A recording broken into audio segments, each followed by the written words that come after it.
Hello Redditors, welcome back to Tales Against Humanity. Now, let's get started.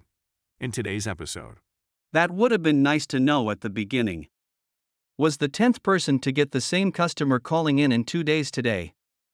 They've finally gotten their support figured out and IT managed to recover their data. It's on a hard drive that's plugged into the new replacement. They got the internet figured out and they're ready to have everything set back up. Easy peasy.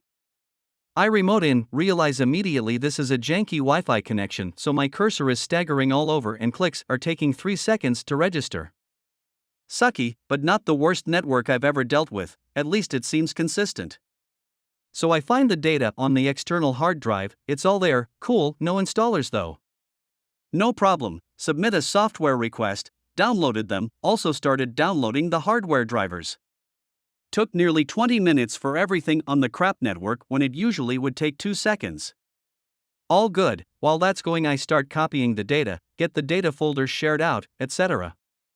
Downloads finish, I go to extract the zips, but they have WinZip installed with no activation, trial has ended. With their permission I just uninstall it, caller doesn't even know what WinZip is. Get the software installed, throws an error on the database at the end.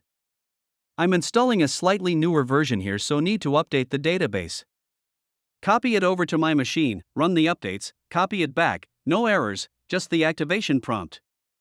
Activate, then activate the hardware module and start installing the hardware drivers. Edit the INI files, copied the files to the appropriate locations, check to make sure the device is connected. Nope. Ask the caller to plug in and power on the device. She scoffs at that for some reason and then I don't hear anything for 5 minutes or so.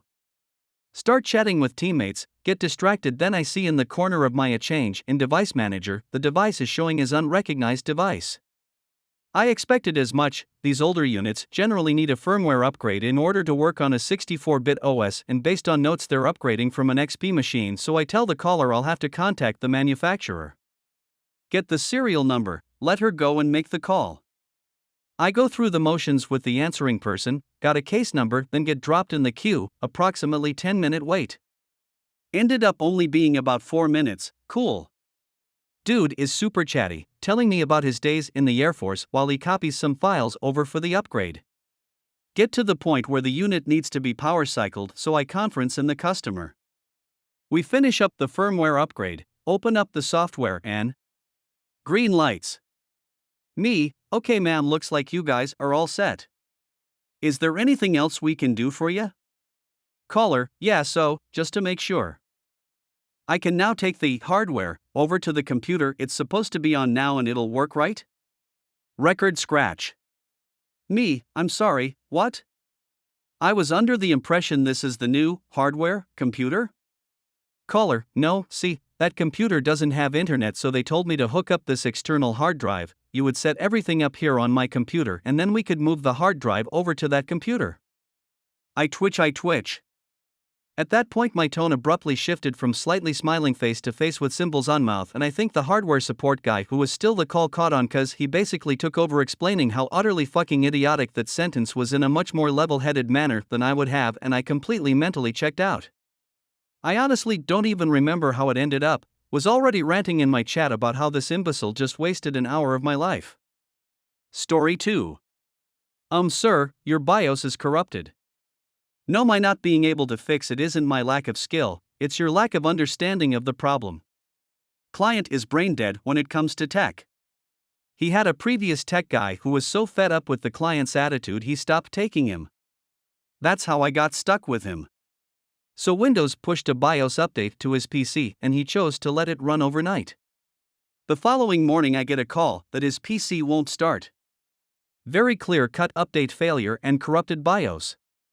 I checked to find the BIOS files online to try to recover, but no BIOS files were available, so I break the news to the client his PC is dead and God himself can't bring it back to life. He starts going crazy yelling about how his other IT guy wouldn't complain and he'd be able to fix it without issue. I simply lack the skill to do it. I ask him that if he thinks I lack the skill to do it, why did he hire me? I tell him if he's so sure it's fixable then go fix it himself. I get a call a few days later. He apologized and said his other tech said the exact same thing and asked me to get him back up and running. Moral of the story, if you think you understand enough to tell an expert how to do their job, then either do it yourself or shut up. Oh, and the client still seems to think I'm an idiot who doesn't know what I'm doing. I charge him an arm and a leg to put up with his bull, and he knows it. Story 3. Google Images is showing anime girls instead of our products. I'm a web developer, and I had a client whose name is also a woman's name. Client opens a new ticket. Ticket, when I search for company name on Google, our products don't show up.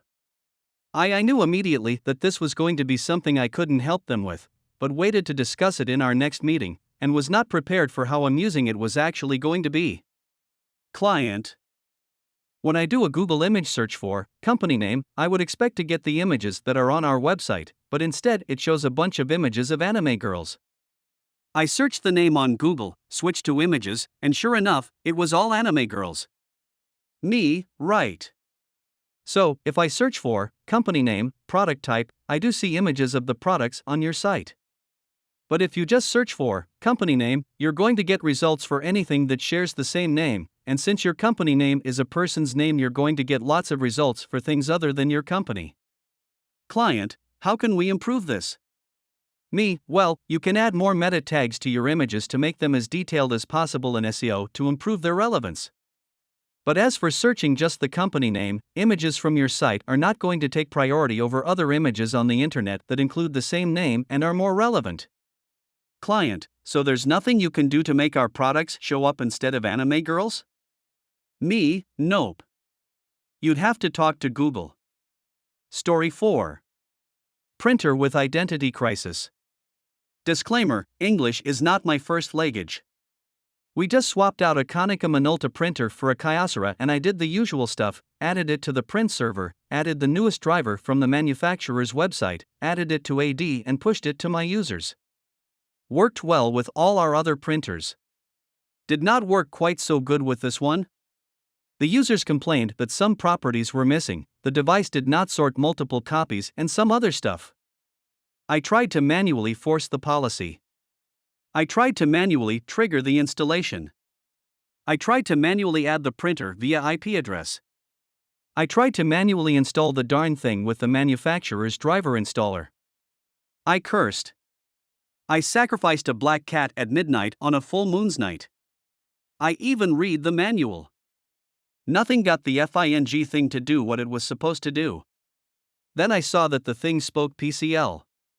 In my despair, I forced the old Komi drivers onto the device. And lo and behold, it worked.